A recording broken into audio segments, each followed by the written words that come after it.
ఉన్నటువంటి పాపాన్ని బట్టి ప్రభు నన్ను విడిచిపెట్టేశాడు.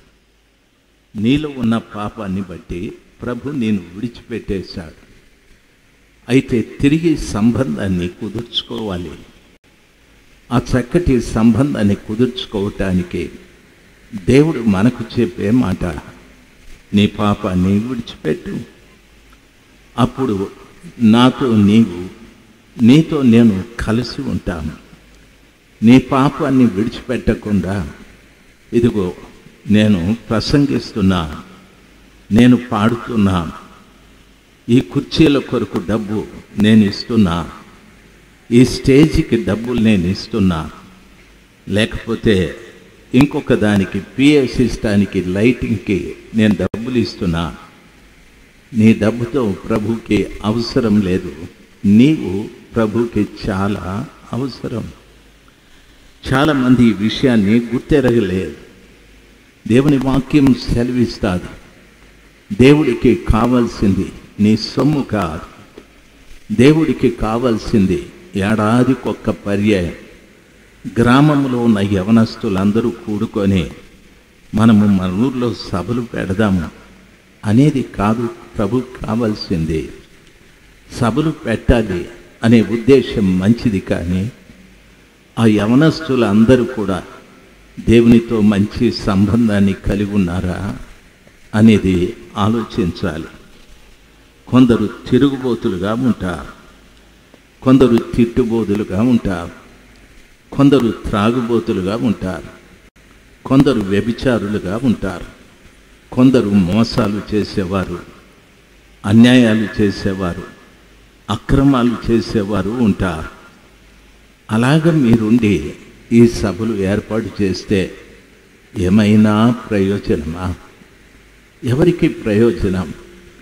కూడికలు పెడుతున్న నీకు కానీ, ఈ కూడికలకు వచ్చిన వారికి కానీ ఏమాత్రము ప్రయోజనం ఉండదు. మీరు ఎన్ని సంవత్సరాల నుండి ఈ కూడికలు మీరు పెడుతూ ఉన్నారో దయచేసి గమనించాలి. ఈ కూడికల ద్వారా ఎంతమంది దేవునితో చక్కటి సంబంధాన్ని కలిగి ఉన్నారు? ధైర్యంగా మీరు చెప్పగలరా? డబ్బు ఖర్చు అవుతూ ఉంది, సమయం ఖర్చు అవుతూ ఉంది. ఎవరినో నాలాంటి వాళ్ళని పిలుస్తారు, ఎవరినో పాడే వాళ్ళని పిలుస్తారు. అంత ఖర్చుతో కూడిన పనులే, కానీ ప్రభు ఆశించింది మాత్రం మన మధ్యన జరగలేదు. ఇక్కడే కాదు, ప్రపంచమంతా ఈ రీతిగానే ఉంది. దేవుని వాక్యం స్పష్టంగా సెలవిస్తాడు. ఈ రోజున మొట్టమొదట నీవు ప్రార్థన, నా మందిరము అనేక మంది ప్రజలకు ప్రార్థన మందిరం అని ఉన్నదని ప్రభు సెలవిచ్చినట్టు నీవు ప్రభువుకి ప్రార్థించేవాడు కావాలి. నీవు ప్రభు ఓ చక్కటి సంబంధాన్ని కలిగేటట్టుగా ప్రభువుతో నీవు మాట్లాడాలి. ఏమని తెలుసా? ప్రభువా, నేను పాపిని, మీరు పరిశుద్ధులు, నా కొరకు మీరు పరలోకాన్ని విడిచిపెట్టి వచ్చారు. నా నిమిత్తమై కపాలమని అర్థమిచ్చే గొల్గొతా కొండపైన సిలువలో నా కోసం ప్రాణం పెట్టారు, నా కొరకు రక్తాన్ని చిందించారు.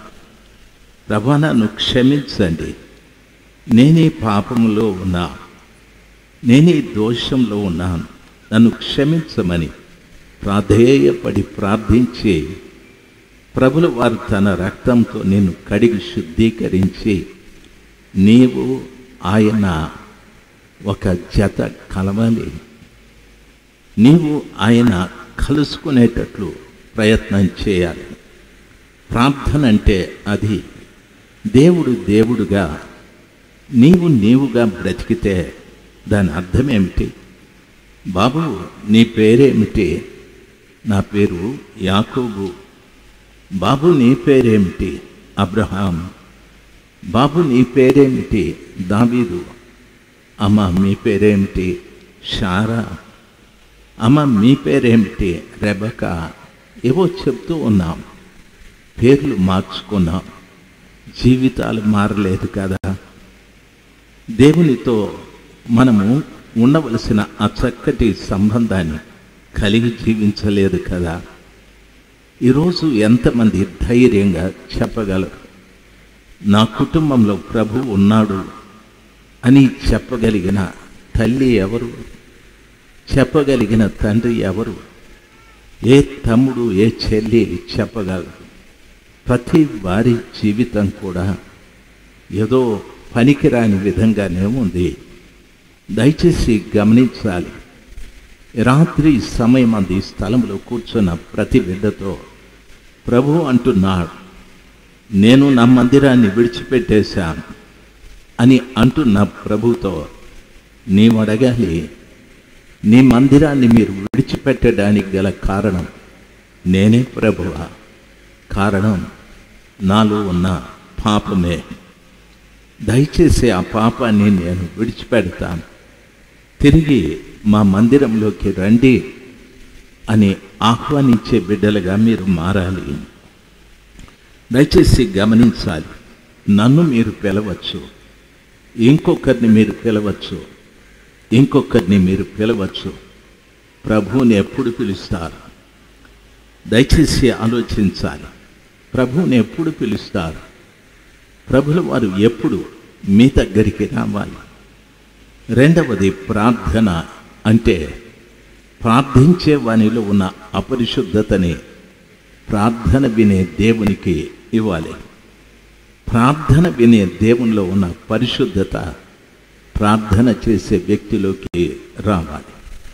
ప్రార్థన అనగా నీలో ఉన్న అపరిశుద్ధతని ప్రభుల వారికి ఇచ్చి ప్రభులో ఉన్న పరిశుద్ధతని నీవు తీసుకోవడమే ప్రార్థన. ఇటువంటి ప్రార్థన ఏ రోజైనా ఎవరైనా చేశారా? ధైర్యంగా మీరు చెప్పగలరా? నా అపరిశుద్ధతని ప్రభువుకి చేశాను, ప్రభువులో ఉన్న పరిశుద్ధతని నేను తీసుకున్నాను అని చెప్పగలిగిన తమ్ముళ్ళు ఎవరు? ఏ చెల్లి చెప్పగలరు? ఏ తండ్రి చెప్పగలరు? ఉదయం లేస్తూనే మన నోటి నుండి ఎన్నో పనికిరాని భాష, బూతులు, మనం చేసే పనికిరాని కార్యాలు, అలవాట్లు లెక్కలేనన్ని. ఒక్క ఆదివారం మాత్రం ఆ మందిరంలోనికి వెళ్ళి ఏదో మనకు తెలిసిన పాటలు పాడి అక్కడ నిలబడి దైవజనుడు చెప్పే 4 మాటలు విని ఆమెన్ అని ఇంటికి వస్తే సరిపోదు తమ్ముడు, సరిపోదు చెల్లి. నా ప్రియమైనటువంటి దైవ జనాంగమా, ఈ రాత్రి సమయమందు ప్రత్యేకంగా మీరు ఆలోచించవలసిన విషయం, నా మందిరమును నేను విడిచి ఉన్నాను అని ప్రభు చెప్పిన ఆ మాట, నువ్వు వెళ్ళేటటువంటి ఆ మందిరంలో అందరూ ఉన్నారు, అన్నీ ఉన్నాయి. యేసు లేడు, యేసయ్య లేడు. యేసయ్య లేకపోతే ఆ మందిరం పరిస్థితి ఏమిటి అనే ఆలోచన మీకు రావాలి. మార్తా మరియలు వారి సోదరుడైన లాజరు చనిపోయాడు. 4 రోజుల తర్వాత ప్రభు వచ్చారు. మార్తా మరియలు ఆయన్ని ఎదుర్కొనబోయి వాళ్ళు ఏడుస్తూ చెప్తున్నారు. ఏమంటున్నారు తెలుసా? ప్రభువా, నీవు ఇక్కడుంటే నా సోదరుడు చనిపోయిండేవాడు కాదు అని చెప్పారు.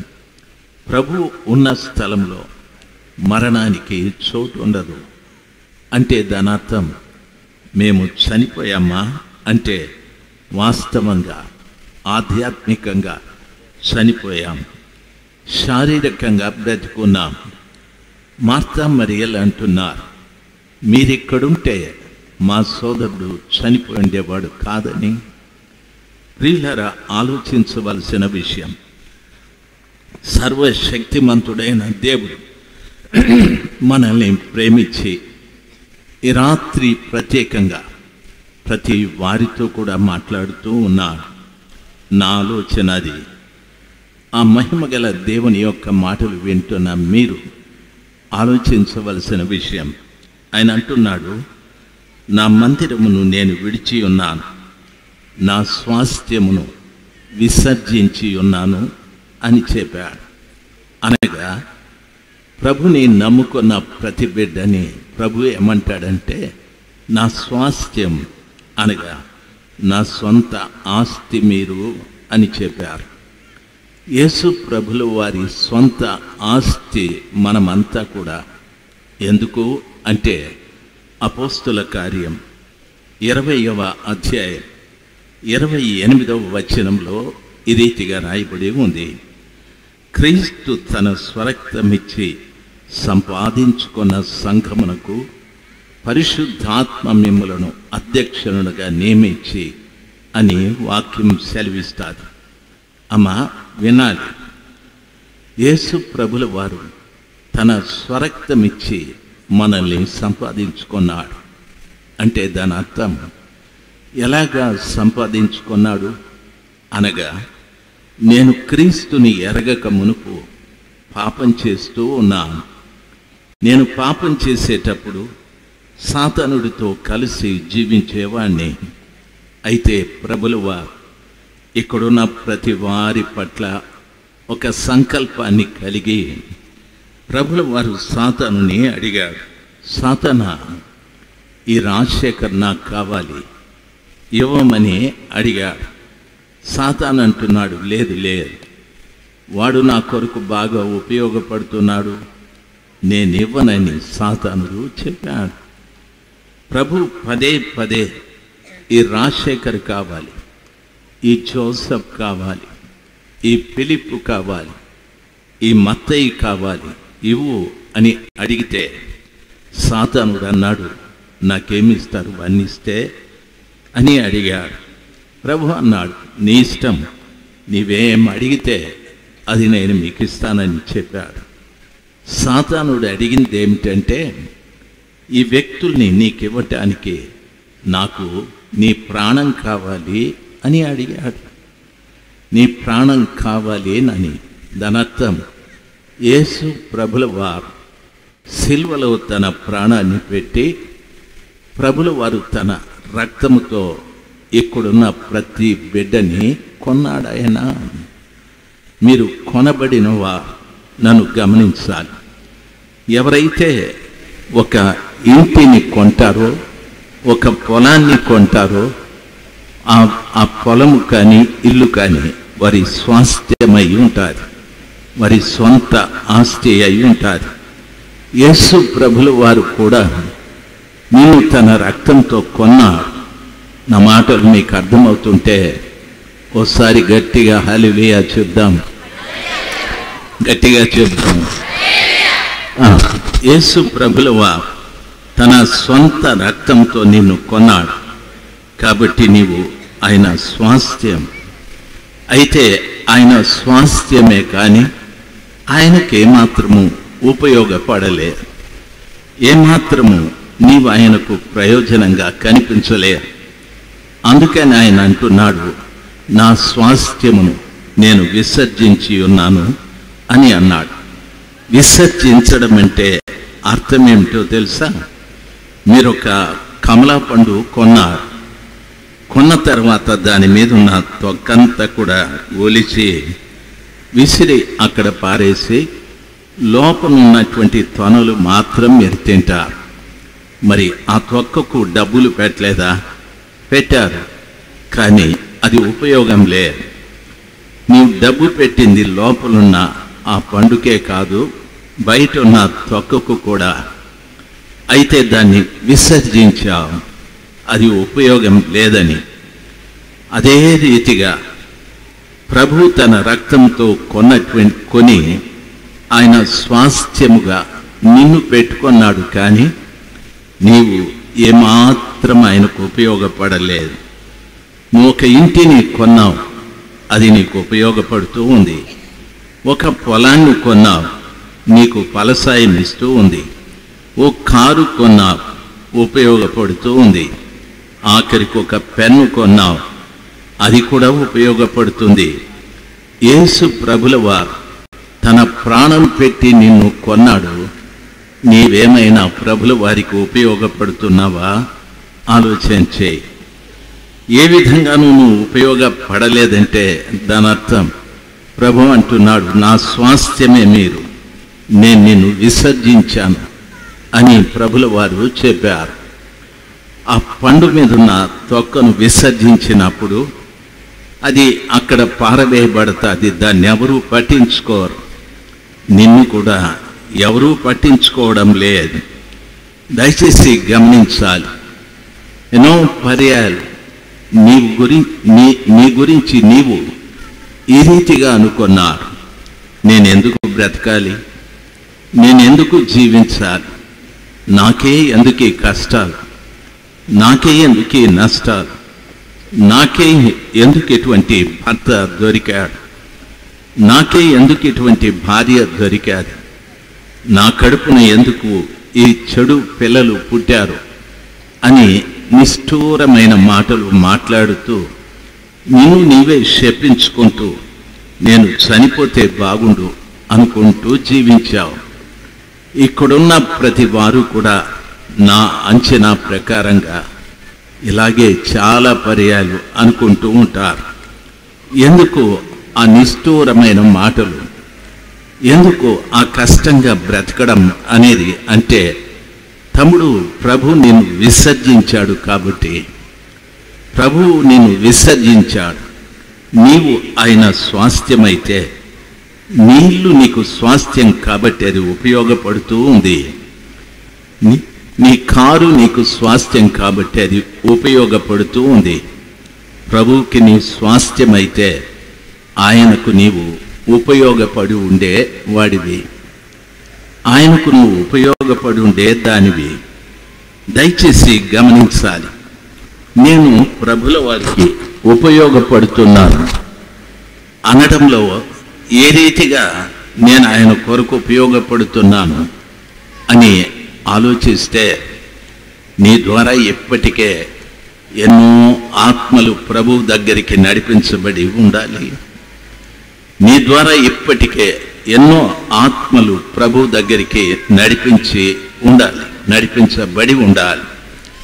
ఒక తల్లి అంటుంది, నేను ప్రభుని నమ్మి 10 సంవత్సరాలయ్యాది, నా భర్త ఇంకా మారలేదని. ఒక చెల్లి అంటుంది, మా అత్తగారు ఇంకా మారలేదని. ఓ తమ్ముడు అంటున్నాడు, మా భార్య కూడా మారలేదని. ఎందుకు అవి జరుగుతున్నాయి? దేవుడు నిన్ను విసర్జించాడు. నువ్వు విసర్జించబడిన వ్యక్తివి కాబట్టి నీ ద్వారా ప్రభుల వారికి ఏమీ ఉపయోగం లేదు. నన్ను బాగా గమనించవలసిన విషయం, సర్వశక్తిమంతుడైన దేవుడు ప్రేమించి రాత్రి సమయమందు ప్రతి వారి విషయాన్ని నెమ్మదిగా మీకు అర్థమయ్యేటట్లు చెప్తూ ఉన్నాడు. నన్ను ఆలోచించాలి. నీవు ప్రభు కొరకు ఉపయోగపడుతున్న వ్యక్తివా, లేక ప్రభు నిన్ను విసర్జించాడా? చాలామంది చెప్తారు, నేను కొన్ని సంవత్సరాల నుండి నా భర్త కొరకు ప్రార్థిస్తున్నాను, ఆయనలో మార్పు కనిపించలేదని. ఎందుకో తెలుసా? విసర్జించబడ్డావు నీవు. నీ ప్రార్థన ప్రభుల వారు అంగీకరించలేదు. కొన్ని సంవత్సరాల నుండి నీ కడుపున పుట్టిన పిల్లల కొరకు ప్రార్థిస్తూ ఉన్నావు. వాడు త్రాగుబోతో, తిరుగుబోతో, దౌర్జన్యం చేసేవాడు. ప్రభా వీన్ని మార్చండి అని కన్నీరు విడిచి ప్రార్థన చేస్తూ ఉన్నావు. కానీ వాడు ఏమాత్రము మారలేదు. నీ ప్రార్థన ఎందుకు వినలేదు అంటే విసర్జించబడిన వ్యక్తివి. నా మాటలు అర్థమవుతుంటే ఒకసారి హల్లెలూయా చెప్దాం. మాట్లాడద్దండి మా, వినండి.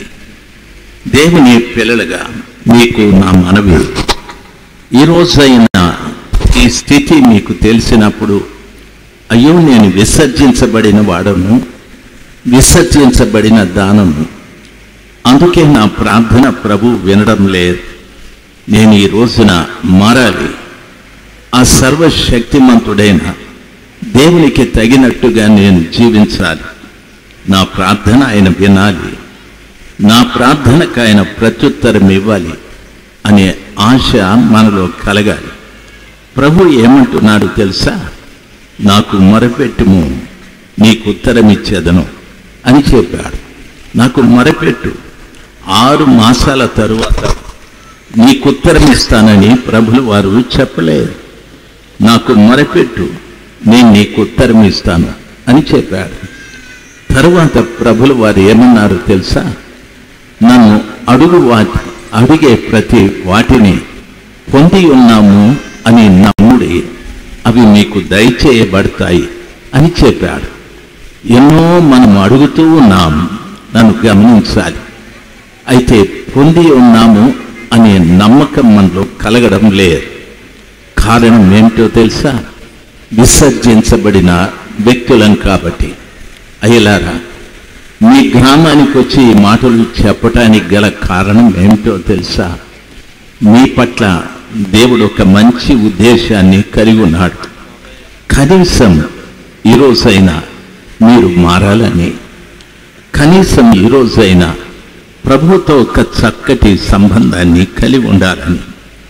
తరాలుగా మా తాతల కాలంలో మేము క్రైస్తవులు, మా తండ్రి కాలంలో క్రైస్తవులు, మేము క్రైస్తవులమే, మా పిల్లలు క్రైస్తవులమని చెప్పుకోవటానికే ప్రయోజనం. కానీ ప్రభు దగ్గర నుండి మనకి ఏ విధమైనటువంటి మేలు కలగడం లేదు. ఆయన అంటున్నాడు, నా స్వాస్థ్యమును నేను విసర్జించి ఉన్నానని. 3వ మాట చెప్తున్నాడు, నా ప్రాణ ప్రియురాలిని ఆమె శత్రువు చేతికి అప్పగించి ఉన్నాను అని చెప్పాడు. సంఘాన్ని చూసి ప్రభు చెప్తున్న మాట ఏమిటంటే, నా ప్రాణ ప్రియురాలు అని అన్నాడు. అనగా సంఘము యేసు ప్రభుల వారి పెళ్లి భార్య, యేసు ప్రభుల వారు పెళ్లి కుమార్తె. ఆయన సంఘాన్ని చూసి ఈమె నా ప్రాణ ప్రియురాలు, అనగా ప్రాణం పెట్టి కొనుక్కున్నాను, ఈమె నాకు ప్రియమైన ఆలు అని చెప్పాడు. సంఘమా, రాత్రి సమయమందు ప్రభు చెబుతున్న మాట, నా ప్రాణ ప్రియురాలిని ఆమె శత్రువు చేతికి అప్పగించి ఉన్నాను అని చెప్పాడు. ఎవరు ఆ ప్రాణ ప్రియురాలికి శత్రువు అని అడిగితే దేవుడు కాదు సుమా, దేవుడు కాదు. మీ సంఘంలో ఉన్న విశ్వాసులు కాదు, మీ సంఘంలో ఉన్న కాపరి కాదు. దయచేసి గమనించాలి. ఈ మధ్యన యూట్యూబ్లో ఒక విషయాన్ని చూశాను. ఓ పాస్టర్ గారు మంచిగా బోధ చేస్తూ ఉంటే ఉన్నటువంటి సంఘంలో కొంతమంది లేచారు. స్త్రీలు పురుషులు లేచి ముందుకొచ్చి ఆయనతో వాదన చేస్తూ ఉన్నారు. ఆయన కూడా మాట్లాడుతూ ఉన్నాడు. ఉన్నట్టుండి ఒక యవనస్తుడు ఒక మంచి మైక్ తీసుకొని పాస్టర్ గారి బుర్ర బద్దలు కొట్టేశాడు. ఆయన బుర్రంతా పగిలి రక్తం కారుతూ ఉంది. దయచేసి గమనించాలి. అందులో ఒక తల్లి ఎక్కడికో పరిగెత్తుకొని వెళ్ళి కొంత పసుపు కాపీ పొడి పెట్టి ఆ తల మీద పెట్టారు. చూడండి, సంఘంలో ఇటువంటి దౌర్జన్య కార్యాలు జరగచ్చా? ఇటువంటి పనికిరాని కార్యాలు జరగచ్చా? దేవుడు ఉంటే ఈ కార్యాలు జరుగుతాయా? ఎందుకు ఇవి జరుగుతూ ఉన్నాయి? ఇంకా ఒక విషయాన్ని చెప్తాను, నన్ను బాగా గమనించాలి. ఓ సంఘము, ఆ సంఘంలో కొంతమంది పెద్దలు ఉన్నారు. వారు ఏం చేశారంటే, మేము సంఘ పెద్దలని చెప్పి సంఘంలో వారు వీరు ఇచ్చిన సొమ్మంతా కూడా పోగు చేసి మొత్తం తినేశారు. ఒకరోజు నా సంఘం అంతా కూడుకొని మేము ఇచ్చిన సొమ్మంతా ఎక్కడ అని అడిగితే వాళ్ళు అంటున్నారు, మేము ఈ సంఘం కొరకు పని చేశాం, ఖర్చు అయిపోయింది, ఎవరికి చెప్తారో చెప్పుకోండి అని అన్నారు. దేవుని పిల్లలు గమనించాల్సింది ఎంత దౌర్జన్యం. సంఘాలలో దేవుని సొమ్ము తినేసేవారు, సంఘాలలో పాస్టర్ గారిని కొట్టేవారు, ఈ సంఘము ఆ సంఘము పోట్లాడుకునేవారు లెక్కలేనంత మంది ఉన్నారు. ఎందుకు ఇవన్నీ జరుగుతున్నాయి అంటే ప్రభు చెప్తున్నాడు, అది నా ప్రాణప్రియురాలే. నేను ప్రాణం పెట్టి ఆమెను నా ప్రియురాలుగా చేసుకున్నాను. కానీ ఆమె నేను విడిచిపెట్టేశాను, ఆమెను నేను విసర్జించేశాను. కాబట్టి నేను ఇప్పుడు ఆమె శత్రువుకి అప్పగించాను అని చెప్పాడు. సంఘానికి శత్రువు ఎవరో తెలుసా? సంఘానికి శత్రువు సాతానుడు. తల్లి, సంఘానికి శత్రువు సాతానుడు. ఈ రోజున సంఘంలో శత్రువు ఎక్కువ పనిచేస్తూ ఉన్నాడు. నేను తిరిగి నా మొదటి మాటలు చెప్తాను. ఎవరు సంఘంలో దైవ సేవకునికి లోబడేవారు ఉన్నారు? ఎవరు సంఘంలో దేవుని వాక్యం విని వాక్య ప్రకారంగా జీవించేవారు ఉన్నారు? ఎవరు సంఘంలో ఆ బోధని అపోస్తలుల బోధ ప్రకారంగా జీవించేవారు ఉన్నారు? ప్రతి సంఘము ఏదో వేరొక బోధని బోధిస్తూ ఈ బోధే సరైనది, ఆ బోధ సరికాదని ఇతరులను తోలనాడేటటువంటి కార్యక్రమాలే చేస్తూ ఉన్నాము. ఒక ఆయన అంటాడు మారు మనసు పొందాలని, ఇంకొక ఆయన అంటాడు నేను మా తాతల కాలం నుండి ప్రభుని నమ్ముకున్నాను, మారు మనసు లేదు, ఏ మనసు లేదు అని అంటాడు. ఒక ఆయన అంటాడు నీళ్ళలో బాప్తిస్మం పుచ్చుకోవాలి అనని, ఇంకొక ఆయన అంటాడు చిలకరిస్తే సరిపోతుందని, ఒక ఆయన అంటాడు మీరు పరిశుద్ధాత్మని పొందాలని, ఇంకొకరు అంటారు ఆత్మ మేము బాప్తిస్మం తీసుకున్నప్పుడే ఆత్మ మేము పొందాము అని అంటారు. దయచేసి ఎన్ని తర్కవాదాలతో కూడిన సంఘాలు కనిపిస్తూ ఉన్నాయి. నన్ను బాగా గమనించాలి. నేను విజయవాడలో సింగ్ నగర్ అనే ప్రాంతంలో ఓ చర్చి డెడికేషన్కి పిలిచారు. మే మాసం. అది పగటిపూట ఆలయ ప్రతిష్ట కార్యక్రమం. వెళితే వాళ్ళు మీలాగానే చాలా పాటలు పాడారు. ఆ ఎండ భయంకరమైన వేడిని ఆ లోపల జనం క్రిక్కిరిసిపోయారు.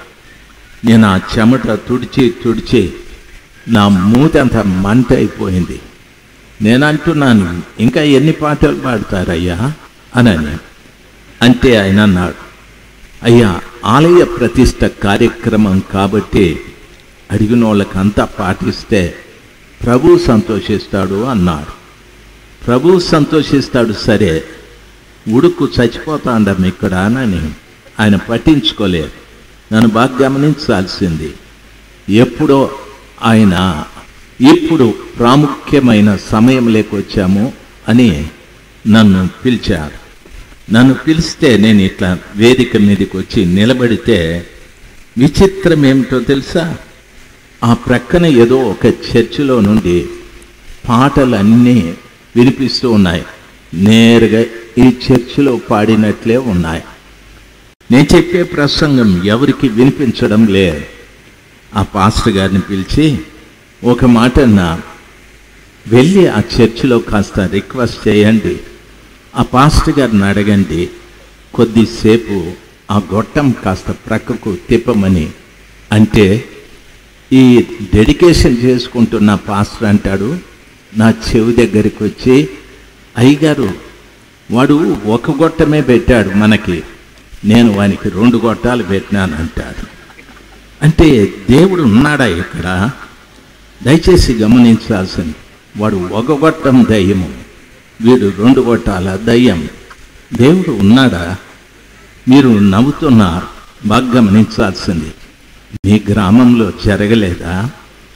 మీ గ్రామంలో ఈ రీతిగా సంఘాల మధ్యన వివాదాలు లేవా? మా బోధ గొప్పది, మా బోధ గొప్పది అని మాట్లాడేవారు లేరా? లేదు. ఏమంటున్నారు తెలుసా? మా సంఘానికి రండి, మా సంఘక్రమం చూడండి, మేమెంత భక్తిగా ఉంటాము అని మాట్లాడేవారు లేరా? ఏ సంఘానికి వెళ్ళేవారు ఆ సంఘానికి వెళ్ళని అనుకునే తత్వం లేదు ఈ రోజున. ఎందుకు ఇవన్నీ జరుగుతున్నాయి అంటే ప్రభువే స్పష్టంగా చెప్పాడు, సంఘము నా ప్రియురాలే, అయితే నా ప్రాణప్రియురాలే, అయితే ఆమె శత్రువు చేతికి అప్పగించాను. ఆమె శత్రువు ఎవరంటే సాతానుడు. సాతానుడికి చాలా పేర్లు ఉన్నాయి. వానికి దుష్టుడు అనే పేరుంది, దొంగ అనే పేరుంది, అపవాది అనే పేరు ఉంది. చూడండి, పేతురు పత్రికలో చెప్తాడు, ఏమంటున్నాడంటే, మీ విరోధి అయిన అపవాది గర్జించు సింహము వలె ఎవనిని మృంగుదునా అని తిరుగుచున్నాడని చెప్తాడు. ఆ మొదటి పేతురు పత్రిక 5వ అధ్యాయంలో చెప్తాడు, నిబ్బరమైన బుద్ధి కలవారై మెలకువగా ఉండండి, మీ విరోధైన అపవాది గర్జించు సింహము వలె ఎవనిని మృంగుదునా అని తిరుగుచున్నాడని. మన విరోధి పేరు అపవాది. ఆ అపవాదిని గురించి పేతురు చెప్తాడు, మీరు నిబ్బరమైన బుద్ధి కలిగి మెలకువగా ఉండాలి. మీ విరోధైన అపవాది గర్జించు సింహములాగా ఎవరిని మృంగుదునా అని తిరుగుచున్నాడని. దయచేసి గమనించాలి, ఈ రోజున చాలామంది బిడ్డలు మందిరాలకు వస్తూ ఉంటారు. చాలామంది బిడ్డలు మందిరానికి వస్తారు, ముందు కూర్చుంటారు, పాడుతారు, ఏవో పరిచర్యలు చేస్తూ ఉంటారు. అయితే దైవ సేవకుడు చెప్పేటటువంటి మాటలు వారికి అర్థం కావు. ఎందుకో తెలుసా? దైవ సేవకుడు చెప్పే వాక్యం వారికి అర్థమైతే ఆ రీతిగా వాళ్ళు ప్రవర్తిస్తారు. అమ్మ చదువుకునే బిడ్డతో అంటుంది, అమ్మ 5ంటికే లేచి చదువుమ్మా, ఫ్రెష్గా ఉంటుంది, 5కి లేచి ముఖం కడుక్కొని చదువు బిడ్డ అని చెప్తారు. పాప 5ంటికే లేచి చదువుకుంటారు. బాబుకు కూడా అమ్మ చెప్తారు, నువ్వు కూడా 5ంటికి లేవరా చదువుకోనని. అమ్మ చెప్పిన మాట వింటే బిడ్డలు నిజంగా బాగుపడతారు. ఆ బిడ్డలు కొడుకు అంటాడు, 5ంటికే లేవాలనా, నేను ఎప్పుడు లేచినా బాగా చదువుకుంటాను అని అంటాడు. అమ్మ ఒక పర్యాయం 2 పర్యాలు చెప్పి మానేస్తారు. పరీక్షలు వచ్చాయి. పరీక్షలు రాసిన తర్వాత వానికి మార్కులు కూడా ఇచ్చారు. ఇస్తే వానికి అన్నీ సింగిల్ మార్కులే, 5, 6, 3. పాపకు అన్నీ కూడా మంచి మార్కులు. అమ్మ అంటుంది, నీకు అన్నం కూడా పెట్టకూడదురా, చెప్పిన మాట వినలేదు నువ్వు అని అంటారు. అవునంటారా కాదంటారా? అవునా కాదా? అవునా కాదా? ఏం మాట్లాడితే మీకు కూడా అన్ని సింగిల్ మార్కులు వచ్చినట్టు ఉన్నాయి. అవునా కాదా? సింగిల్ మార్కులు వచ్చిన వాళ్ళు చేయి పైకి ఎత్తండి. అది కూడా రాలేదా? చాలా ఘోరమే. మీరు డబుల్ మార్కులు వచ్చిన వాళ్ళు చేయి పైకి ఎత్తండి.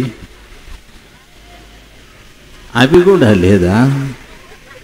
మరి ఏం మార్కులు వచ్చినట్టు? అసలు పరీక్షలే రాయలేదా? లేక నేను చెప్పేది అర్థం కాలేదా? ఎంతమందికి అర్థం అవుతా ఉంది? అర్థమైన వాళ్ళందరూ గట్టిగా హల్లెలూయా చెప్పండి. వెరీ గుడ్, మీరు బాగా అర్థం చేసుకుంటున్నారు. నా ప్రయాస వ్యర్థం కాలేదు. దయచేసి గమనించాలి, పాప అమ్మ మాటలు వినింది, ఆ ప్రకారంగా చదువుకునింది.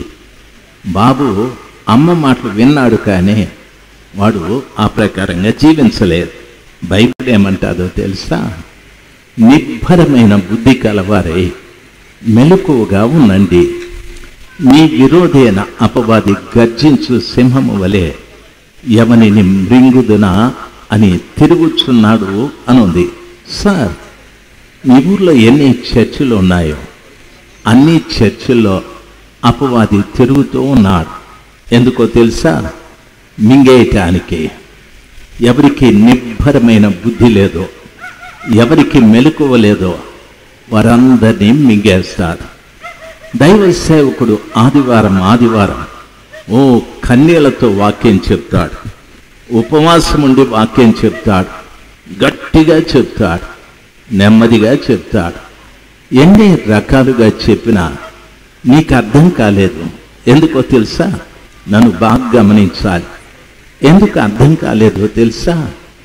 మీ విరోధైన అపవాది మిమ్మల్ని మింగేశాడు. కాబట్టి ఒక తల్లి గర్భంతో ఉంది, అమ్మకు 9 మాసాలు వచ్చాయి.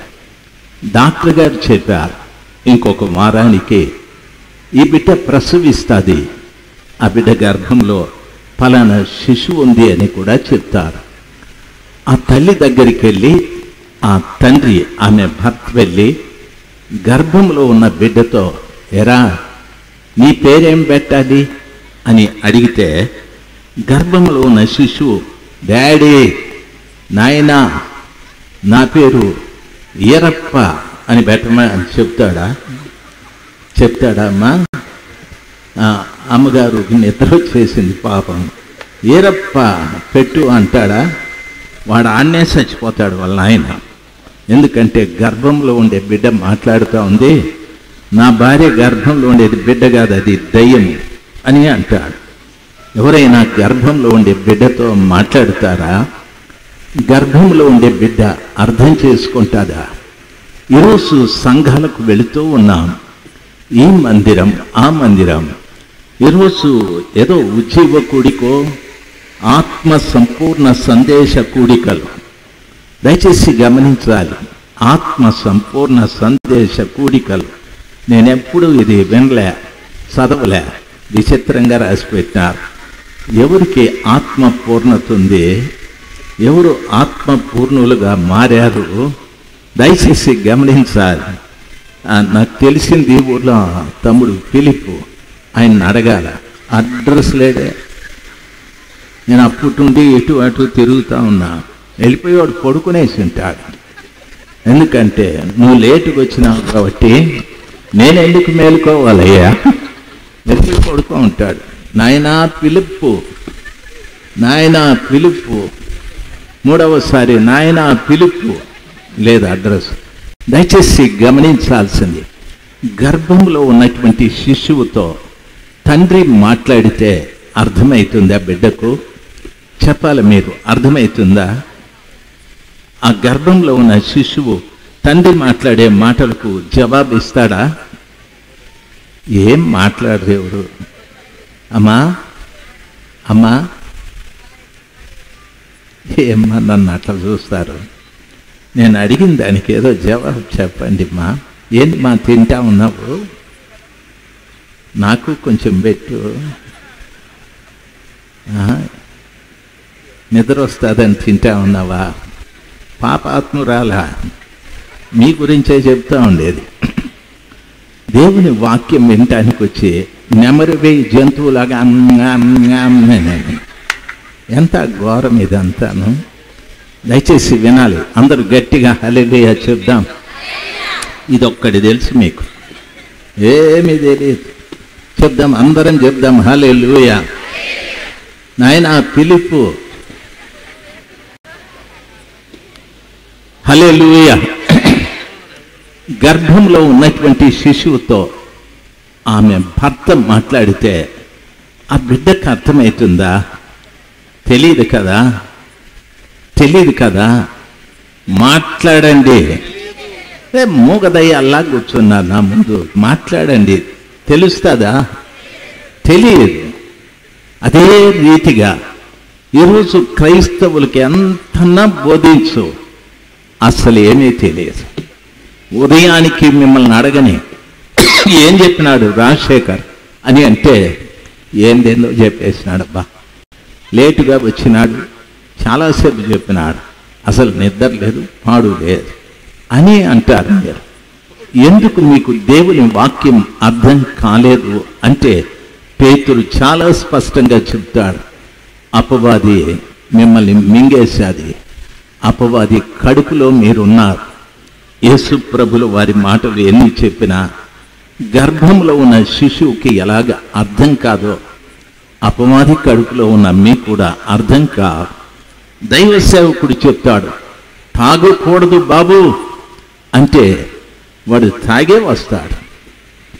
చెడు తిరుగుళ్ళు తిరగకూడదు బాబు అంటే వాని ఇష్టానుసారంగా చెడు తిరుగుళ్ళు తిరుగుతూనే ఉంటాడు. వాడు కూడా సంఘంలో పెద్దే, వాడే సందా పడతాడు. దయచేసి గమనించాల్సి, వాడే సందా పడతాడు. పాస్టర్ గారికి వాడంటే చాలా ఇష్టం. ఎరా ఎక్కడున్నావురా సీమోనా, నేను పిలుపుని పిలిచినట్లు పిలుస్తాడు. అయ్యగారు ఎక్కడున్నాను, వెనకలేందు కూర్చున్నావు రారా అని చెప్పి సందా తిత్తి వంచేతికి ఇస్తాడు. వాడు తిప్పుతా ఏదో 2 మంచి నోట్లు జేబులో పెట్టుకుంటాడు. సాయంకాలానికి ఖర్చుకి. ఎందుకు వానికి భయం లేదు అంటే దాని అర్థం వానిని అపవాది మింగేసేది కాబట్టి. ఎందుకు వానికి దేవుని వాక్యం అర్థం కాలేదు అంటే అపవాది వాడిని మింగేసేది కాబట్టి. మిమ్మల్ని కూడా చాలా మందిని మింగేశాది. బాగా మీకు అర్థమవుతూ ఉంటుంది. నేను ప్రభు చేతిలో ఉన్నానా, అపవాది కడుపులో ఉన్నానా అనేది మీకు అర్థమవుతుంది. తమ్ముడా మీకెవరో తెలిసినట్టున్నారు, కూటమైనాక మాట్లాడుకోండి, నన్ను డిస్టర్బ్ చేయొద్దు తమ్ముడా. ఎవడో దొంగోళ్ళు మీకు అర్థమైపోయినారు, అందుకే చెప్పుకొని నవ్వుకుంటా ఉన్నారు. వాళ్ళ కోసం ప్రార్థన చేయండి తమ్ముడా. చెప్పండి అందరూ గట్టిగా హల్లెలూయా చెప్పండి. వాని పేరు దుష్టుడు అని కూడా బైబిల్ చెప్తారు. బైబిల్ అంటే అది నువ్వు కూడా తింటా ఉన్నావా? ఒరే ఒక బ్యాచ్ ఉంది, తిండి బ్యాచ్. అయ్యా అను వరే నిద్ర కోసమా? ఏం సినిమా థియేటర్ అయితే అనుకుంటా వినేదానికి. భలే వాళ్ళు మీరు. గట్టిగా హల్లెలూయా చెప్పండి. తిండి దయ్యం పోవునుగాక, నిద్ర దయ్యం పోవునుగాక. జాగ్రత్తగా విందాం. అపవాది ఏం చేస్తుందో చెప్పాను. దుష్టుడు కూడా బైబిల్లో చెప్పబడింది, రాజ్య సంబంధమైన విత్తనములు విత్తినప్పుడు వాడు గ్రహించకపోగా దుష్టుడు వచ్చి వానిలో విత్తబడిన వాక్యం ఎత్తుకొని పోవును అని వాక్యం సెలవిస్తారు. ఎన్నో సంవత్సరాల నుండి సహవాసానికి వెళుతూ ఉన్నారు. ఎన్నో సంవత్సరాల నుండి ఆ కృప కలిగిన దేవుడు ఆ దైవదాసుని ద్వారా మనకు బోధ చేస్తూనే ఉన్నాడు. పరలోక రాజ్య సంబంధమైన విత్తనాలు ఈ వాక్యాన్ని చల్లుతూనే ఉన్నాడు. మన హృదయంలో పడ్డాయి, కానీ అది గ్రహించలేదు. ఆ వాక్యాన్ని మనం గ్రహించలేదు. గ్రహించని కారణాన ఏమైతుందో తెలుసా? దుష్టుడు వచ్చి విత్తబడిన వాక్యాన్ని ఎత్తుకొని పోవును అని వాక్యం సెలవిస్తారు. ఈ మాట నన్ను బాగా గమనించాలి. ప్రియులారా, విత్తడము సులభమా, ఎత్తుకొని పోవడం సులభమా? తమ్ముడు చెప్పాలి. విత్తడం సులభమా, ఎత్తుకొని పోవడం సులభమా? నాయనా అన్నా, ఎత్తుకుపోవడం సులభమా? నువ్వు ఇప్పుడే నిద్ర నుండి లేచినావు. దయచేసి గమనించాల్సింది, ఏది సులభం నాయనా? వీళ్ళు నా వెనకాల చేరి వింటా ఉన్నారు లేదు నాకు తెలియదు. ఏది సులభం? విత్తడం సులభమా, ఎత్తుకుపోవడం సులభమా? వ్యవసాయం ఎంతమందికి తెలుసు? ఎవరికి తెలియదా? అరే మీరు మనుషులా కాదరా బావా? ఏమడిగినా ఏమీ చెప్పరు మీరు. వ్యవసాయం ఎంతమందికి తెలుసు? నేను వచ్చేటప్పుడు మీ ఊరంతా పొలాలే అంత, అక్కడ ఎవరో ఒక అమ్మ బాబో వాడు ఇట్లా అంటా ఉన్నాడు అంటే సాలేనా, లేకపోతే వ్యవసాయం తెలుసనారా? ఎంతమందికి తెలుసు వ్యవసాయం? అక్కడ ఎవరో ఒక తమ్ముడు 2-3 చేతులు పైకెత్తినారు. మీరు దారెంబడి వచ్చేటప్పుడు పోయేటప్పుడు పొలాలు చూడలేదా? అమ్మా ముందు కూర్చున్నారు, నోరు తెచ్చి ఒక మాట మాట్లాడండి అమ్మా. ఏంది నేను వైఎస్ఆర్సీపీ, మీరేదో తెలుగుదేశం వాళ్ళు కూర్చున్నట్టు కూర్చున్నారు, ప్రతిపక్షంలో కూర్చున్నట్టు కూర్చొని నువ్వు చెప్పేదానికి నేనేందయ్యా చెప్పేది అన్నట్టు కూర్చున్నారు. మీకు దండం పెడతానే తల్లి, ఈరోజు వెళ్ళిపోయేవాడిని, నా మీద పంతాలు ఎందుకు? దయచేసి చెప్పండి, వ్యవసాయం తెలుసు కదా, దయచేసి వినాలి. విత్తేవాడు ఇక్కడ నిలబడి అంత విస్తీర్ణాన్ని చల్లేస్తాడు, విత్తనాలు అంత దూరం పడతాయి. విత్తడం సులభం, అయితే ఎత్తుకొని పోవడమే కష్టం. బైబిల్ చెప్తుంది ఎత్తుకొని పోవాలంటే ప్రతి విత్తనాన్ని ఏరుకోవాలి. బైబిల్ చెప్తుంది వాక్యము విత్తినప్పుడు దాన్ని నువ్వు గ్రహించకపోతే దుష్టుడు వచ్చి విత్తబడిన వాక్యాన్ని ఎత్తుకుపోతాడు. విత్తువాడు యేసయ్య, ఆయన పని తక్కువ. ఎత్తుకుపోవాడు సాతానుడు, వాడు ప్రతి గింజ నీలో ఏరుకోవాలి. ఎందుకంటే నీవు వాక్యాన్ని గ్రహించలేదు కాబట్టి. నేను మళ్ళా చెప్తాను, వాక్యాన్ని గ్రహించలేదు కాబట్టి దుష్టుని పని ఎక్కువైపోయాది. ఈ రోజున దేవునికి సంబంధించిన పనులు మనలో తక్కువ. ప్రభు అన్నాడు, నిన్నెవడైనా కుడి చెంప మీద కొడితే ఎడమ చెంప చూపెట్టు అన్నారు. ఆ పని మనం చేయం. మిమ్మల్ని ఎవరైనా దూషిస్తే ప్రతి దూషణ చేయొద్దు అన్నాడు, అది కూడా చేయం. మీకెవరైనా కీడు చేస్తే ప్రతి కీడు చేయొద్దు, కీడు అనుభవించి వారికి మేలు చేయి అన్నాడు, అది కూడా మనం చేయం. ప్రభువు చెప్పాడు, నీవు నీ సహోదరుని ప్రేమించు, అది కూడా చేయం. నీ పొరుగు వాణ్ణి ప్రేమించు, అది కూడా చేయం. నీ శత్రువుని ప్రేమించు, అది కూడా చేయం. ఎందుకు చేయలేదు అంటే నీలో విత్తబడిన వాక్యము నీవు గ్రహించలేదు కాబట్టి. గ్రహించడం అంటే అర్థం ఏమిటో తెలుసా? నన్ను బాగా గమనించాలి. ఇది ఎండాకాలం కదా, మధ్యాహ్నాన ఒక యజమాని ఇంటికి పని చూసుకొని ఇంటికి వస్తాడు. భార్యతో అంటాడు, ఏమేవ్ ఓ గ్లాసుడు చల్లటి నీళ్ళు ఇవ్వు అని అంటాడు. అమ్మగారు అంటారు, కొద్దిసేపు ఆగండి అని చెప్పి ఆమె లోపలికి వెళ్ళి ఒక నిమ్మకాయ కోసి నీళ్ళలో పిండుతారు. నీళ్లు తాగినప్పుడు నీళ్ళ రుచి ఎట్లుంటుంది? టపటప చెప్పండి మా, నీళ్ళ రుచి ఎట్లుంటుంది? పుల్లగానా? నీళ్ళ రుచి మా, నిమ్మకాయ పిండక ముందు నీళ్ళ రుచి ఎట్లుంటుంది అమ్మా? చప్పగుంటుంది కదమ్మా? అంత ఉడుకు పెడతా ఉందా మీకు? అయ్యో నా బంగారు తల్లి, వినండి.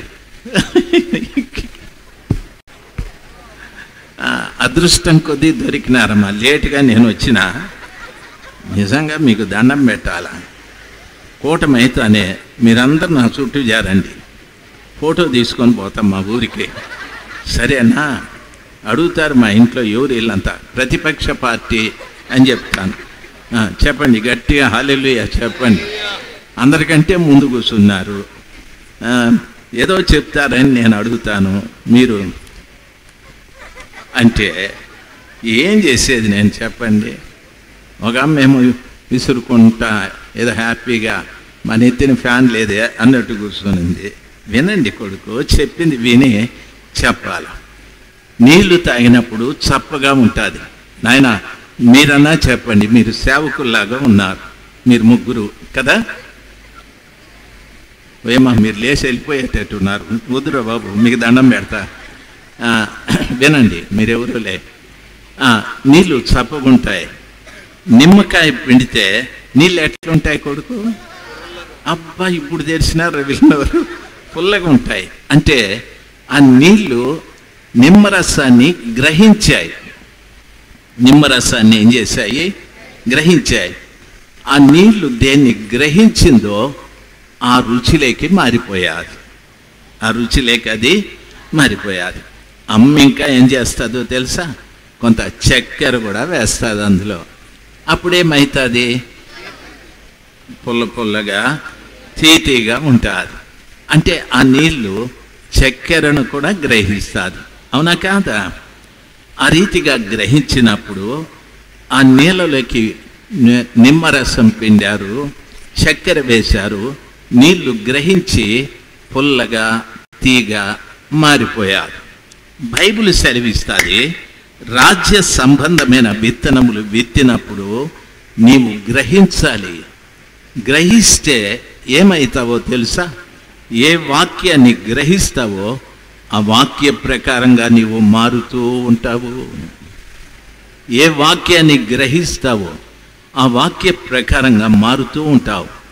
చదవడం గొప్ప సమాచారం కాదు, బోధించడం కూడా గొప్ప సమాచారం కాదు, వినడం గొప్ప సమాచారం కాదు. మనలో విత్తబడిన వాక్యాన్ని గ్రహించడం చాలా ప్రాముఖ్యమైన సమాచారం. ఆ వాక్యాన్ని నువ్వు గ్రహిస్తే వాక్యములాగా మారిపోతావు. దానర్థం వాక్యములో ఉన్న శక్తి నీ లోపలికి రావడం, వాక్యములో ఉన్న శక్తి నీలో పనిచేయడం, వాక్యములో ఉన్నటువంటి ప్రతి ఒక్కటి నీలో అది పనిచేయడం జరుగుతూ ఉంటుంది. అందుకే బైబిల్ చెప్తారు, కాలమును బట్టి చూస్తే ఇప్పటికే మీరు బోధకులై ఉండాలి, కానీ ఇంకా మూలపాఠములనే మీకు బోధించవలసి వచ్చేది అని చెప్పాడు. మనం ప్రభుని నమ్ముకున్న దినము నుండి ఈ రోజు వరకు ఆలోచిస్తే మీరందరూ ప్రసంగికులైపోయి ఉండాలి, మీరందరూ గొప్ప గొప్ప బోధకులై ఉండాలి. కానీ ఆ రీతిగా కాలేదు. ఎందుకో తెలుసా? వాక్యాన్ని గ్రహించలేదు కాబట్టి. వాక్యాన్ని గ్రహిస్తే వాక్యములో ఉన్న శక్తి వాక్యములాగా నీవు మారిపోతూ ఉంటావు. దేవుని బిడ్డలు ఆలోచించవలసిన విషయం ఒకటి, సాతానుడు దుష్టుడు, వాక్యాన్ని ఎత్తుకుపోతాడు. సాతానుడు అపవాది, నిన్ను మింగేస్తాడు. సాతానుడు దొంగ, బైబిల్ సెలవిస్తాడు. యోహాను సువార్త 10:10లో దేవుని వాక్యంలో ప్రభు అంటున్నాడు, దొంగ దొంగిలించుటకును హత్య చేయుటకును నాశనము చేయుటకు వచ్చును, నేనైతే జీవం ఇవ్వటానికి, నా గొర్రెలకు సమృద్ధి అయిన జీవం ఇవ్వటానికి వచ్చానని ప్రభుల వారు సెలవిచ్చారు. ప్రియా తల్లి, నా ప్రియమైన తండ్రి, పొద్దుపోయినా మీరు జాగ్రత్తగా వింటున్నారు. కొద్దిసేపటికి నేను ముగిస్తాను, జాగ్రత్తగా వినాలి. సాతానుడు ఎవరంటే అపవాది, సాతానుడు ఎవరంటే దుష్టుడు, సాతానుడు ఎవరంటే దొంగ. దేవుని వాక్యం సెలవిస్తాడు, దొంగ దొంగిలించుటకు అని అన్నాడు. అనగా సాతానుడు దొంగ కాబట్టి నీ దగ్గర ఏం దొంగిలిస్తాడో తెలుసా? నీ డబ్బు, నీ బంగారము, నీకున్న భూమి, నీకున్న ఇల్లు, ఇవి దొంగిలించాడు. వాడు దొంగిలించేది మీ కుటుంబంలో మీ మధ్యన ఐక్యతని దొంగిలిస్తాడు, మీ కుటుంబంలో ప్రేమని దొంగిలిస్తాడు, మీ కుటుంబంలో సమాధానం దొంగిలిస్తారు. మీరు గ్రామంలో చూసేవారికి చాలా మంచిగా కనిపిస్తారు. మీరు ఇంట్లోకి వెళ్ళిన తర్వాత నెమ్మది ఉండదు మీకు, సమాధానం ఉండదు మీకు, సంతోషం ఉండదు మీకు. ఎందుకు అది జరుగుతుంది అంటే మీరు ప్రార్థనకు కూడా క్రమంగా వస్తూ ఉంటారు.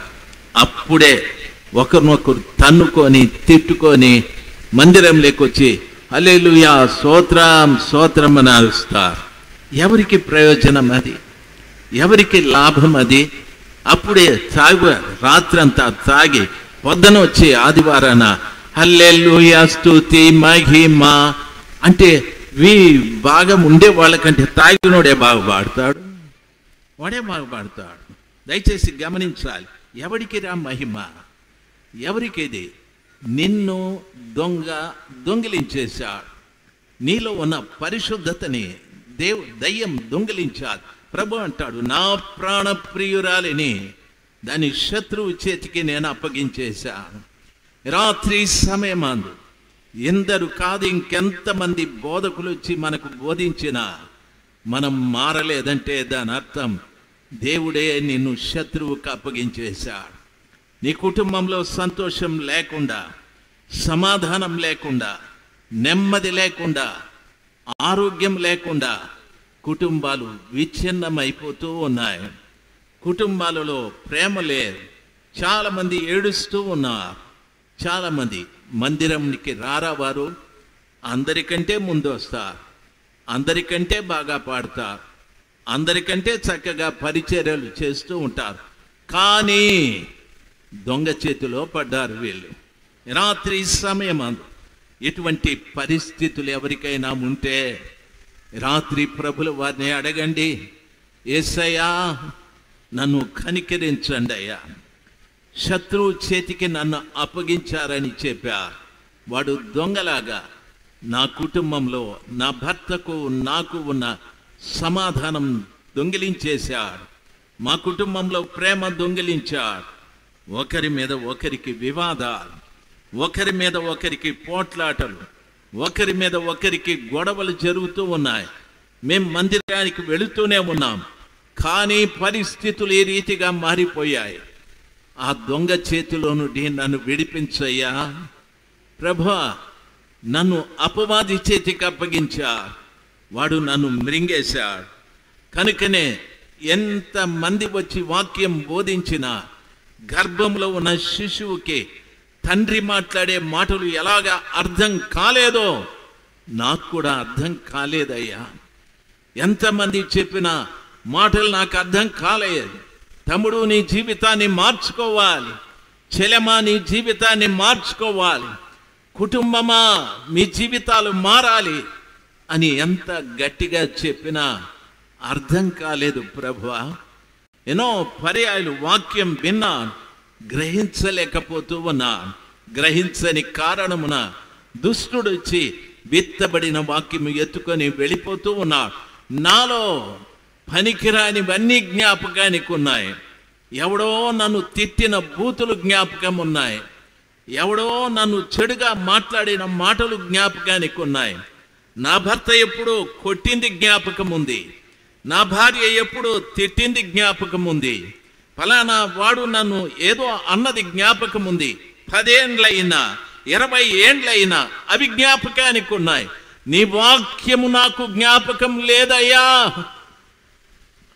నీ వాక్యం నాకు జ్ఞాపకానికి లేదు. ఎందుకో తెలుసా? గ్రహించలేదు తల్లి. నువ్వు గ్రహిస్తే వాక్యములాగా మారిపోయిండేవాడివి. వాక్యం ఎవరో తెలుసా? వాక్యం ఎవరు? యేసయ్య. యేసయ్యలాగా మారిపోయిండేవాడివి. పౌలు అంటాడు కదా, యేసు క్రీస్తుకు కలిగిన ఈ మనస్సు మీరును కలిగి ఉండుడి అని చెప్పాడు కదా. యేసు ప్రభుల వారి మనసు నీకుండేది. పౌలు గారు చెప్పారు కదా, నేను క్రీస్తును పోలి నడిచిన ప్రకారముగా మీరు నన్ను పోలి నడవండి అని చెప్పాడు కదా.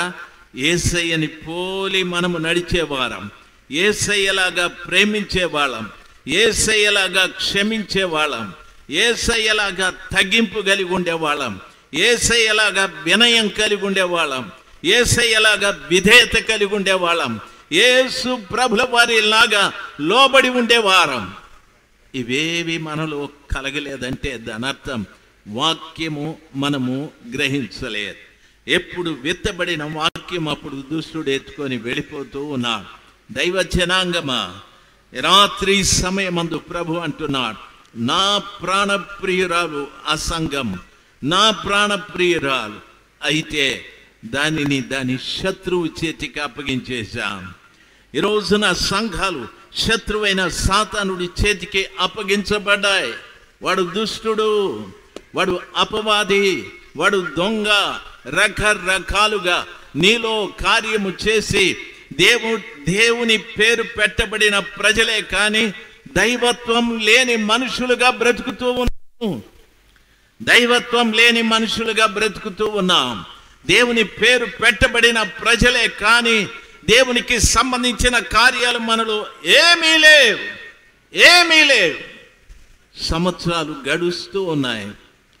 అందరూ చెప్తూ ఉన్నారు యేసు ప్రభు రాకడ సమీపిస్తూ ఉందని. దయచేసి గమనించాలి. తరువాత ఏమంటున్నాడు తెలుసా? నా స్వాస్థ్యము నాకు అడవిలోని సింహము వంటి దాయను అని చెప్పాడు. నా స్వాస్థ్యము నాకు అడవిలోని సింహము వంటి దాయను అని. దాని అర్థం సింహము మృగరాజు అరణ్యంలో ఉంటారు. సింహానికి ఉన్న గుణం ఏమిటో తెలుసా? క్రూరత్వం. ప్రతిరోజు వేటాడుతాడు.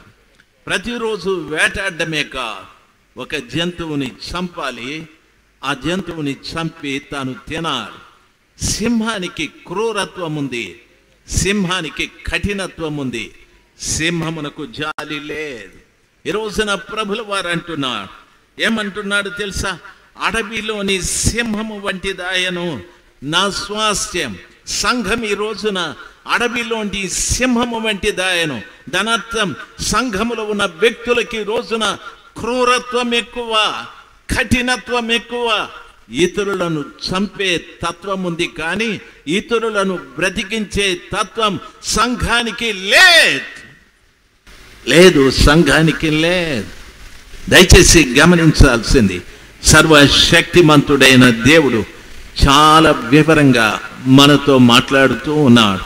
వింటున్న దైవ జనాంగమా, నా 2 చేతులెత్తి మీకు నమస్కరిస్తాను. నేను ఇక్కడికి రాకుండా చాలా ఆటంకాలు జరిగాయి, చాలా ఆటంకాలు. నేను వచ్చే కారు యాక్సిడెంట్ అయిపోయాది. అక్కడ చాలాసేపు నేను ఆగిపోవలసి వచ్చాది. ఆ తరువాత అమలాపురం నుండి నేను ఈ ఊరేది రాజమండ్రి వచ్చాను. మేము రూమ్కి వెళ్ళి కిందికి దిగే లోపల టైరు పంచర్ అయిపోయారు. చాలా ఆటంకాలు. అయితే నాకేమీ అర్థం కాలేదు. ప్రభువుని మనసులో నేను ప్రార్థించుకున్నాను, ప్రభా అక్కడ పరిస్థితులు ఎలాగుంటాయో ఏమో అని. అయితే ప్రభు ఇక్కడికి వచ్చి కూర్చున్న తర్వాత ప్రభు నాకు చెప్పిన మాట, ఆయన స్వాస్థ్యమును గురించి, ఆయన ప్రాణ ప్రియురాలను గురించి మాట్లాడు. ఆయన స్వాస్థ్యమును గురించి మాట్లాడు. సంఘం అనేటటువంటిది యేసు ప్రభుల వారి స్వరక్తముతో సంపాదించుకున్న వ్యక్తుల సముదాయం. సంఘము అంటే యేసు ప్రభు తన స్వంత రక్తంతో కొనబడిన వ్యక్తుల సముదాయం. ఆ సంఘంలోకి వెళ్ళే ప్రతి బిడ్డ యేసయ్య రక్తముతో కొనబడి ఉండాలి. అంటే ఇంకా వాడు సాతానుడితో పని లేదు. నేను ఈ ఫోన్ కొన్నాను, కొనకముందు ఇది ఒక షాప్లో ఉండేది. దీనికి కొంత డబ్బు పెట్టి నేను కొన్నాను. కొన్న తరువాత ఇది నా సొంతమైపోయా. అమ్మిన వానికి దీని మీద అధికారము లేదు. అమ్మిన వానికి దీని మీద అధికారం లేదు. సర్వశక్తిమంతుడైన దేవుడు నన్ను సాతానుడి వద్ద కొన్నాడు. సార్, నిన్ను సాతానుడి వద్ద కొన్నాడు. తల్లి, తమ్ముడు, నిన్ను సాతాను వద్ద కొన్నాడు. ఏం పెట్టి కొన్నాడో తెలుసా? తన ప్రాణం పెట్టి కొన్నాడు. నీ విలువ ఎంతో తెలుసా? యేసు ప్రభుల వారి ప్రాణానికి ఉన్నంత విలువ నీకుంది. నీ విలువను ఎరుగకుండా నీవు జీవిస్తూ ఉన్నావు. కారణం ఏమిటో తెలుసా? సర్వశక్తిమంతుడైన దేవుని పిల్లలుగా రాత్రి సమయమందు నీ విలువను ఎరిగి, ప్రభా నన్ను మీ రక్తంతో కొన్నారు అని చెప్తున్నా.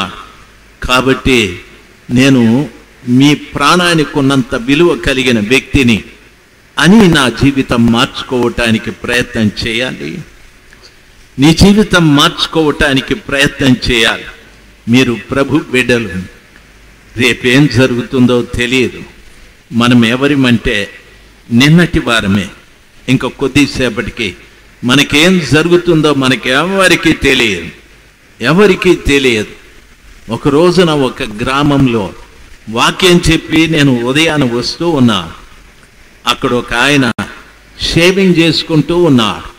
ఆయన టెలిఫోన్ డిపార్ట్మెంట్లో పనిచేసేవాడు. నేను బస్సు కొరకు కొంత దూరం రావాలి. అన్నా సమయం ఎంత అయింది అని అడిగాను. ఆయన చేతిలో కట్టుకున్న వాచ్ చూసి, తమ్ముడా 8 అయింది అని చెప్పాడు. ఓ, నేను తొందరగా బస్ స్టాండ్కి వచ్చాను. వచ్చి బస్ స్టాప్లో నిలబడ్డాను. 1 నిమిషం, 2 నిమిషాలు, 3 నిమిషాలు, 4 నిమిషాలు. ఆ గ్రామానికి సంబంధించిన ఒక యవనస్తుడు పరిగెత్తుకుంటూ ఆయాసపడుతూ అట్లా పరిగెడుతూ ఉన్నాడు. నేనన్నాను, తమ్ముడా ఏం పరిగెడుతున్నావని. అయ్యా పాస్టర్ గారు ఫలానా ఆయన చనిపోయాడని. ఊరుకో, ఇప్పుడే నేను ఆయన టైం అడిగి వచ్చాను, 8 అయిందని చెప్పాడు అని అంటే, సార్ నమ్మండి చనిపోయాడు ఆయన అని.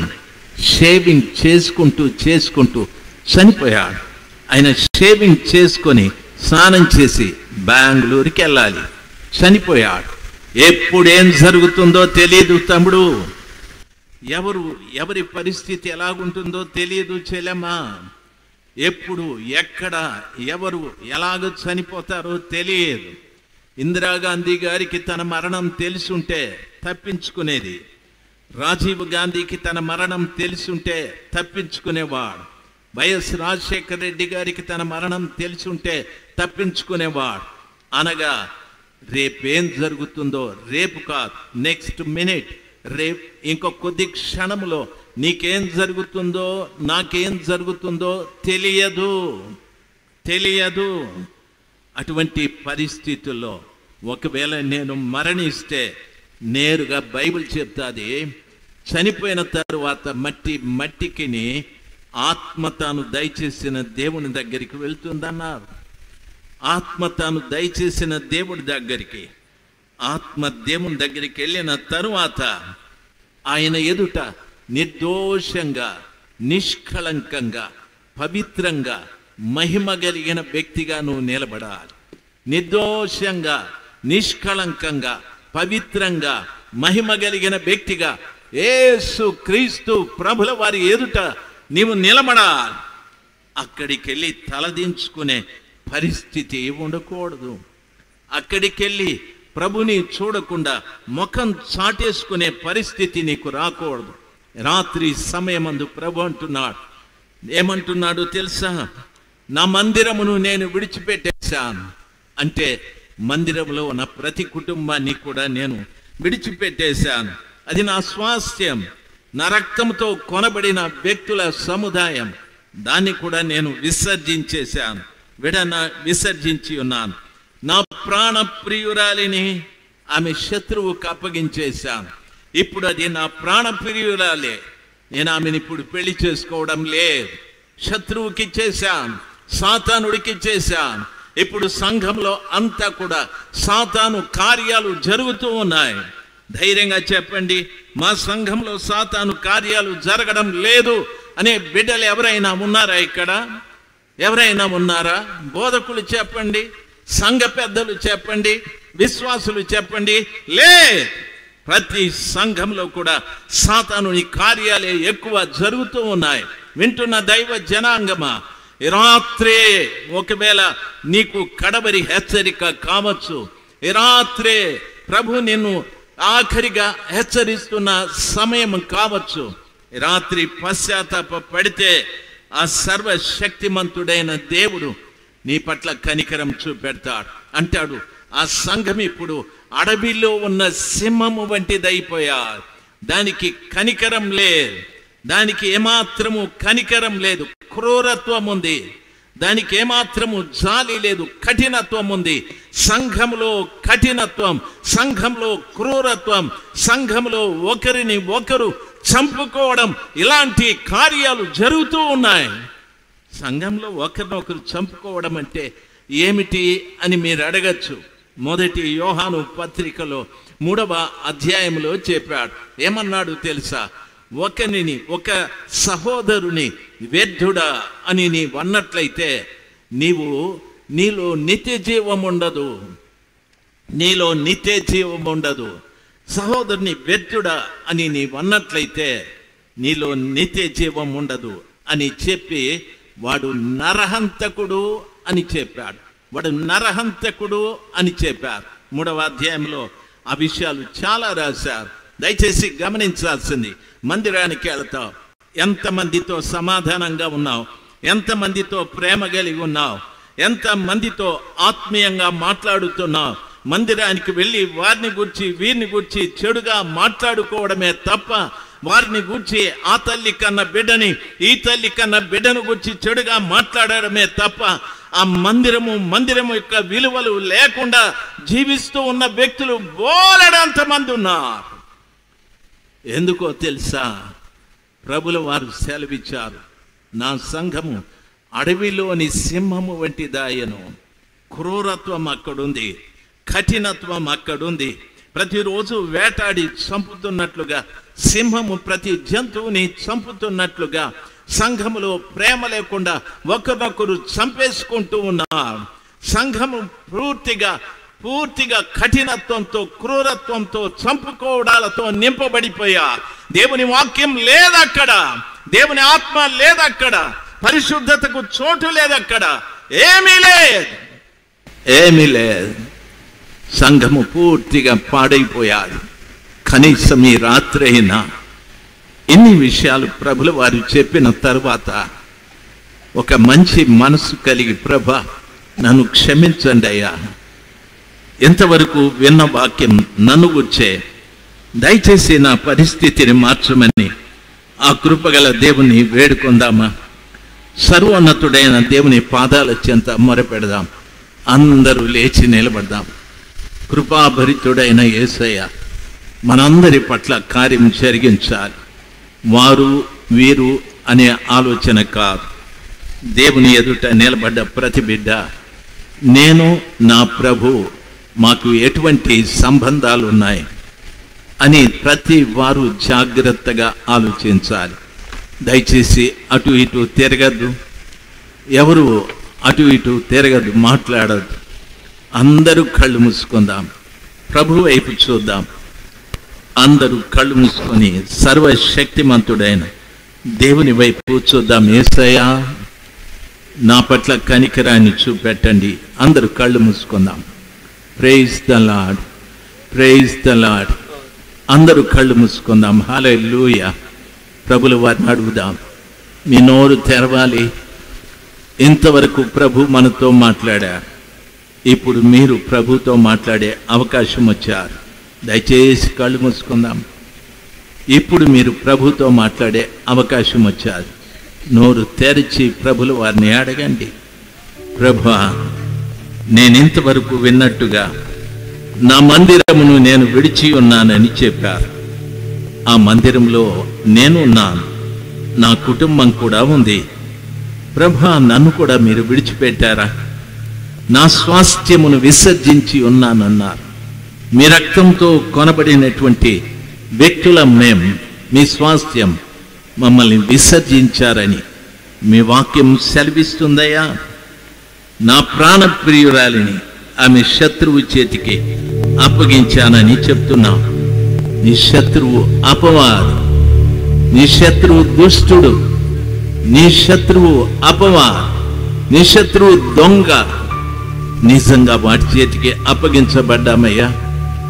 దయచేసి మమ్మల్ని కనికరించండి. దొంగ అయిన సాతానుడు మా కుటుంబాలలో సంతోషాన్ని దొంగిలించాడు, సమాధానం దొంగిలించాడు, ఆరోగ్యాన్ని దొంగిలించాడు, ప్రేమ దొంగిలించాడు. కుటుంబాలనే పేరే కానీ కుటుంబం యొక్క విలువలు లేకుండా మేము జీవిస్తూ ఉన్నాం. Hallelujah, praise the Lord, hallelujah, glory. నోరు తెరిచి ప్రతి బిడ్డ ప్రార్థన చేయాలి. ఇదో చక్కటి అవకాశం. ఇక్కడ నుండి అడవిలోని సింహంలాగా వెళ్ళిపోకండి. కఠినత్వం కలిగి, క్రూరత్వం కలిగి, ఒకరినొకరు చంపుకునే వ్యక్తులుగా ఇక్కడి నుండి వెళ్ళకూడదు, ఇక్కడి నుండి వెళ్ళకూడదు. ప్రభు పవిత్రమైన పాదాల చెంత ఈ కఠినత్వాన్ని తొలగించుకోవాలి, క్రూరత్వాన్ని తొలగించుకోవాలి.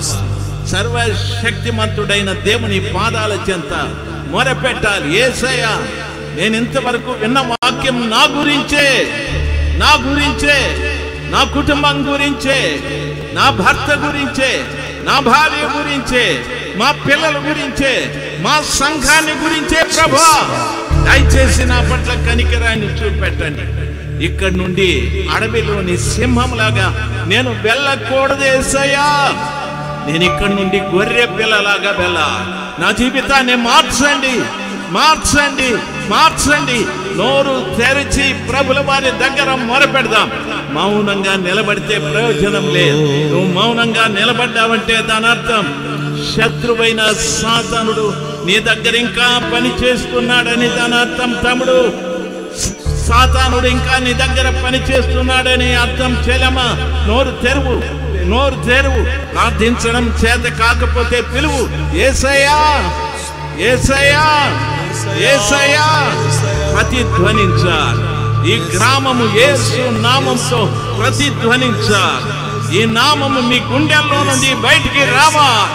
మీ ఇంతవరకు మీ హృదయాలలో, మీ జీవితాలలో దాగున్న ప్రతి పాపపు అంశం యేసు క్రీస్తు నామములో భక్తికి వచ్చునగాక, భక్తికి వచ్చునగాక. మరిపెట్టు యేసయ్యా, యేసయ్యా.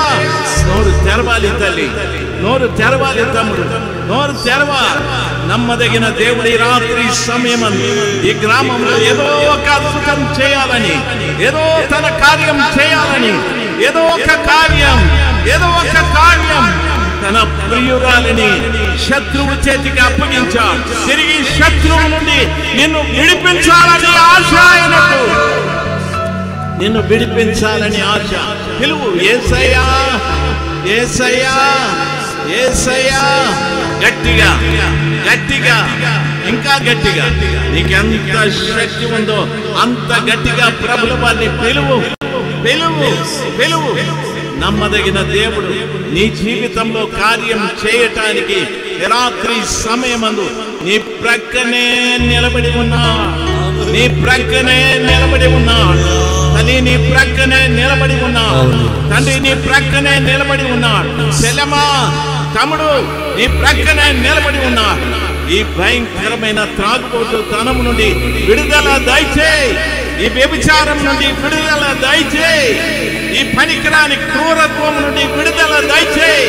ఇతరులను చంపే మనస్తత్వం నాలో నుండి తొలగిపోని, నా హృదయంలో ఉన్న కాఠిన్యం తొలగిపోని. యేసయ్యా, యేసయ్యా, యేసయ్యా. పిలువు. నా దేవుడు కార్యం జరిగించాడు. ఇంకా మీ దగ్గర నిలబడి ఉన్నాడు. సాతానుడు ఇంకా మీ దగ్గర నిలబడి ఉన్నాడు. సింహంలాగా ఇంటికి వెళతావా, గొర్రె పిల్లలాగా ఇంటికి వెళతావా? ఆలోచన చేయి. ప్రభుల వారిని అడుగు, తండ్రి మీ రక్తంతో నన్ను కడగండి అయ్యా. ఇంతకాలం నా జీవితంలో నేను చేసిన ప్రతి పాపమును కల్వరిలో మీరు కార్చిన ప్రశస్తమైన రక్తంతో కడగండి, కడగండి, కడగండి. యేసయ్యా, యేసయ్యా, యేసయ్యా కడగండి. నన్ను ఇంటికి గొర్రె పిల్లలాగా పంపించండి ప్రభా. యేసయ్య పరిశుద్ధ పాదాలు పట్టి వేడుకున్నాం తండ్రి, ఆమేన్. ఇంతవరకు ఓపికతో విన్నందుకు మీకు అందరికీ కృతజ్ఞతలండి. ఇంతవరకు నా ఛానల్ సబ్స్క్రైబ్ చేసుకోకపోతే దయచేసి సబ్స్క్రైబ్ చేసుకోండి, లైక్ చేయండి, షేర్ చేయండి. ఇంకా లేటెస్ట్ వీడియోల కోసం బెల్ ఐకాన్ మీద క్లిక్ చేయండి.